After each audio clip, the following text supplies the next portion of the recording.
Whitetail Addictions. The hunt is on. There's no going back now. It's in your blood. A primal need that must be met. It drives you. It consumes you. It takes you to the edge. What was once a simple pastime has now become your addiction. This season, come share the excitement with a group of fellow whitetail addicts from Lone Wolf. Learn from their time-tested techniques, as well as their mistakes, and be there to experience firsthand the highs and the lows we've all come to thrive on. They are do-it-yourselfers just like you. Their season begins the moment the last one ends. And when it comes time to release an arrow, they come up big. This is Lone Wolf's Whitetail Addictions. This week on Lone Wolf's Whitetail Addictions, we're heading back to Ohio to meet up with Adam Hayes. Who could forget the 58-yard shot Adam made last year on this giant 8-point in the Buckeye State? Or this monster 200-inch whitetail that Adam filmed during the late season?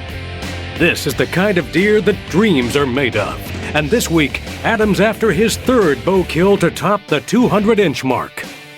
Adam takes his hunting as seriously as anyone we've met yet, and has a true passion for chasing big whitetails. You know, sometimes it's really hard for me to comprehend what a huge part of my life that this hunting has become.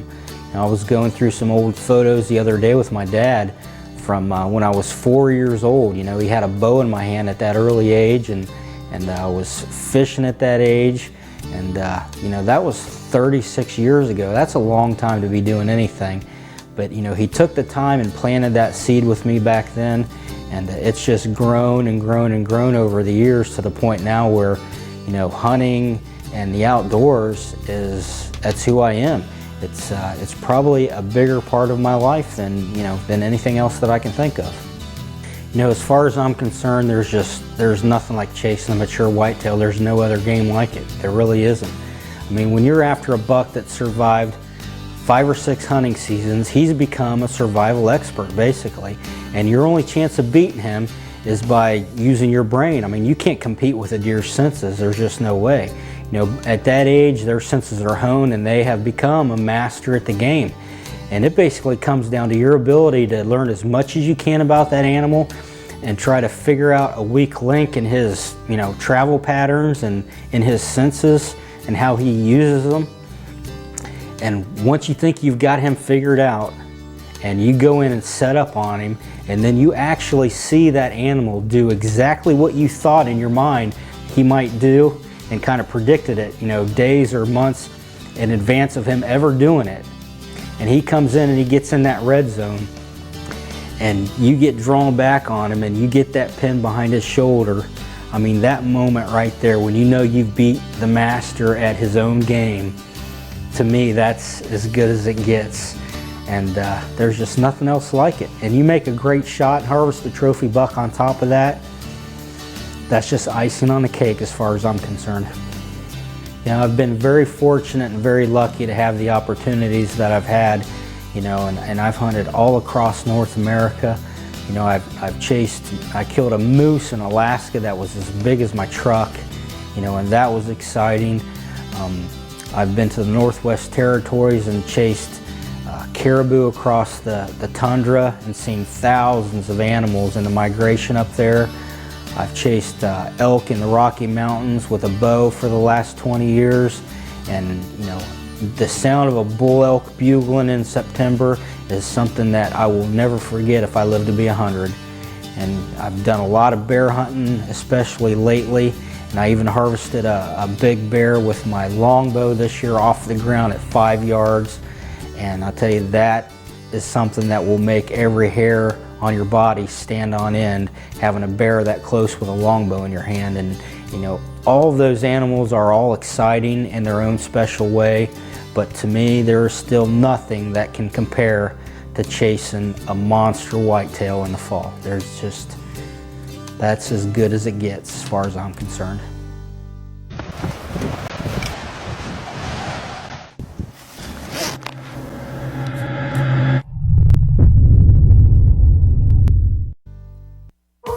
Welcome back to Lone Wolf's Whitetail Addictions. If Adam has a favorite place to hunt for big bucks other than his home state of Ohio, it would have to be Canada. And who could blame him after his close call with this giant, non-typical in the Edmonton bow zone 2 years ago?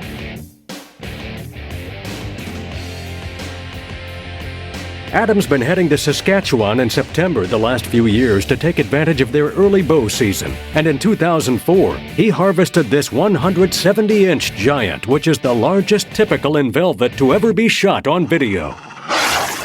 With very little hunting pressure, especially early bow season, this is a great spot to get close to some big bucks in velvet. And Adam didn't waste any time finding some good deer. This big 8-point would make an awesome trophy. But Adam knew if he was patient and hunted hard, there were some bigger deer in the area.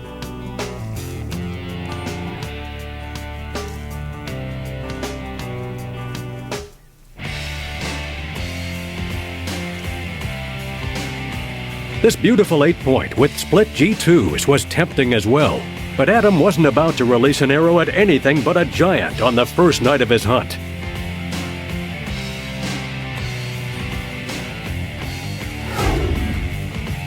Adam spent the next few days moving around trying to get a look at a mature buck. And nearing the end of his hunt, spotted this monster 10-point. This was definitely the caliber buck Adam was after, but unfortunately, his hunt ended before he could get within bow range of the giant 10-point. Before heading home to Ohio, Adam stopped in Illinois for the opening of their archery season. With the daytime temperatures in the mid-90s, the deer weren't moving much. But at last light on opening day, a good buck comes into view.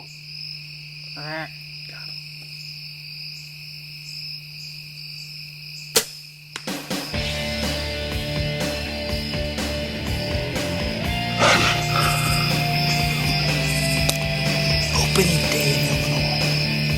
Yes.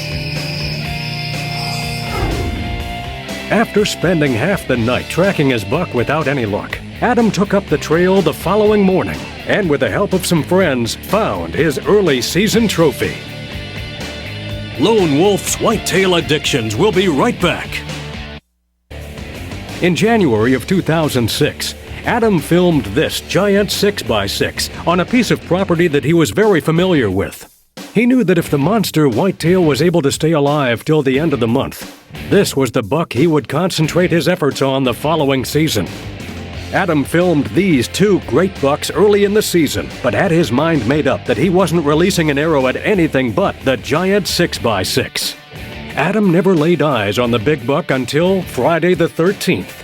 And then again on the 23rd, when the giant chased some does out into a picked cornfield right at last light. After seeing where the big buck entered the cornfield, the following evening Adam slipped into a small strip of woods that separated the cornfield from a CRP field that he figured the giant deer might be using as a bedding area. Adam wasn't in his stand long before he saw the giant buck moving through the tall weeds and heading his way. Adam desperately tried to find the monster whitetail with his camera and managed to capture this quick glimpse of the buck without even knowing it.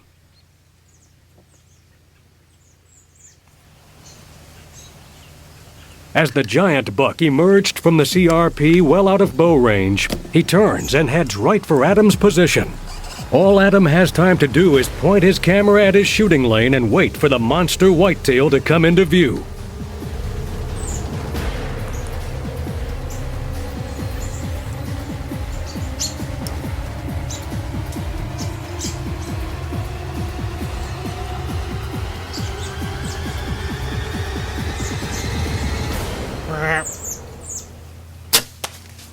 Gotcha.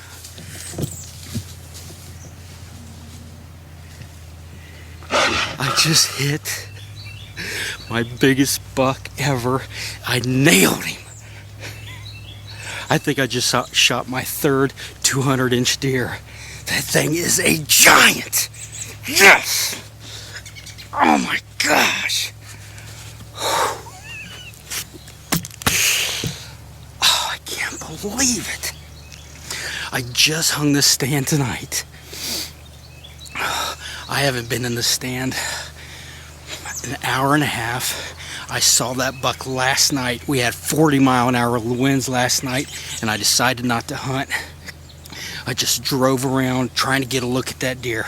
I saw him on the 13th of October was the last time I saw him. Haven't seen him since. I've been out every day looking for that deer. I saw him in a cut cornfield right behind me last night. I've got a big CRP field in front of me. I seen him coming across those weeds and I could not believe it.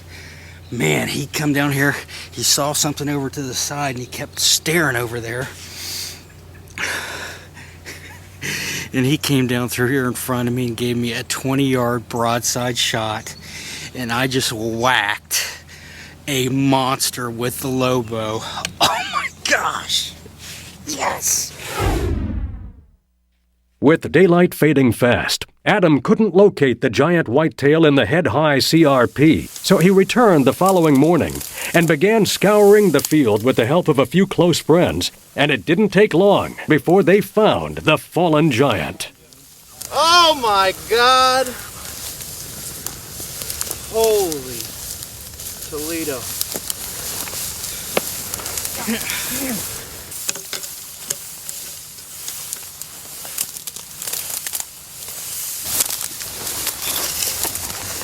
Oh my God.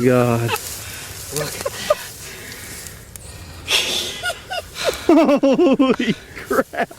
Congratulations, buddy. Good eye, Tom. Good eye.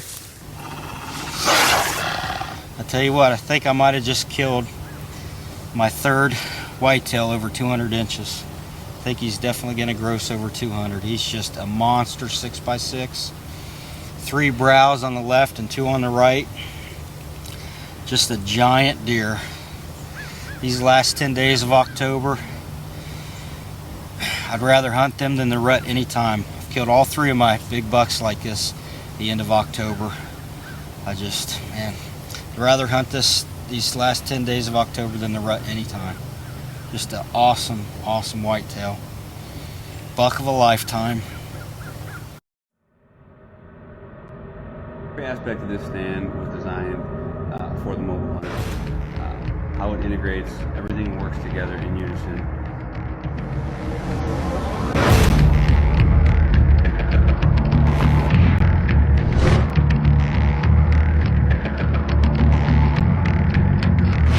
A guy packing in miles, a guy who's constantly, taking the stand down, moving at different locations.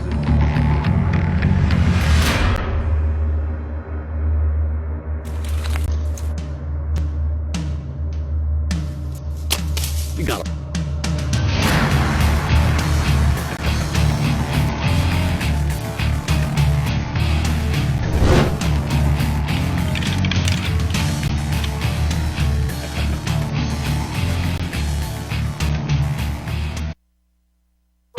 Welcome back to Lone Wolf's Whitetail Addictions. Our next hunt takes place on opening morning of the Illinois gun season. Adam has positioned his Lone Wolf tree stand overlooking a cut bean field that lay next to some prime whitetail habitat along the Sangamon River in west central Illinois.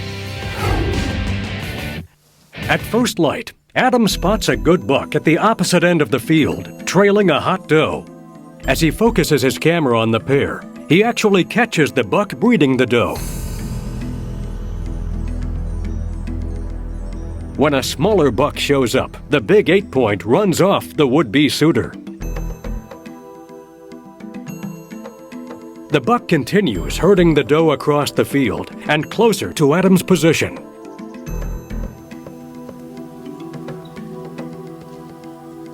As the pair reach the end of the field, the buck prods the doe again, and she begins heading right for the waiting hunter.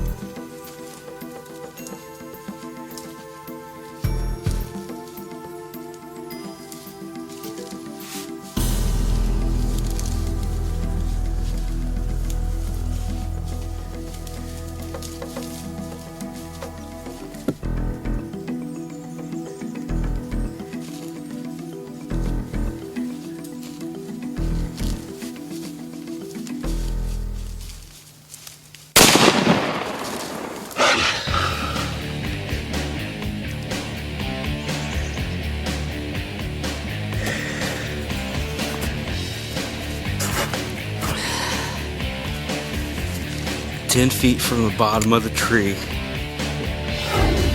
Opening day of Illinois gun season. I just shot a great Illinois deer. Beautiful 8-point. Nice buck. Man, I tell you what, that was an exciting hunt. I come in here this morning, filming myself, and really that's what this show is all about. It's about do-it-yourselfers that just love to hunt deer and capture the whole thing on film themselves. And you don't always have a cameraman or a buddy to run the camera for you. Sometimes you just got to come out here and do it on your own. Might not always be the best footage.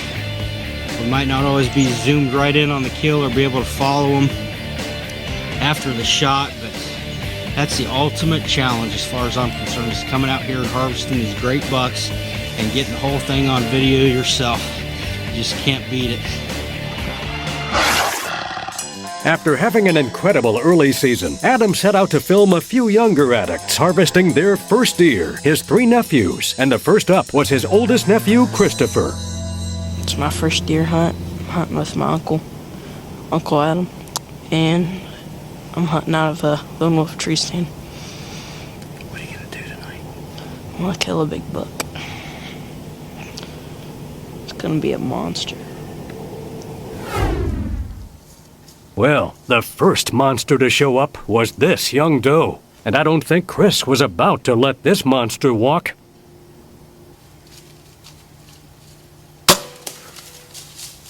Good thing this wasn't a monster.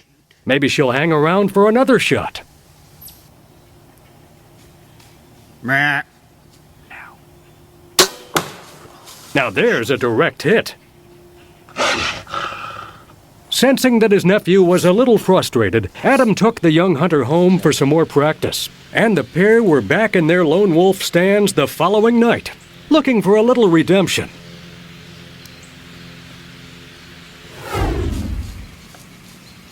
And when this buck showed up, our young hunter was ready to make this shot count.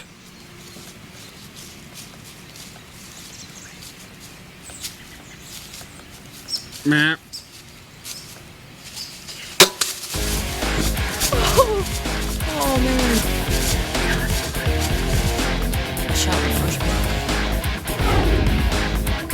I'm addicted to hunting whitetails. Congratulations on your first buck, Chris, and congratulations to Logan and Corey on their first deer also. Congratulations to Adam on his third bow kill to gross over 200 inches. He's only the second hunter that's ever accomplished this, and he did it with the second largest typical ever harvested on video.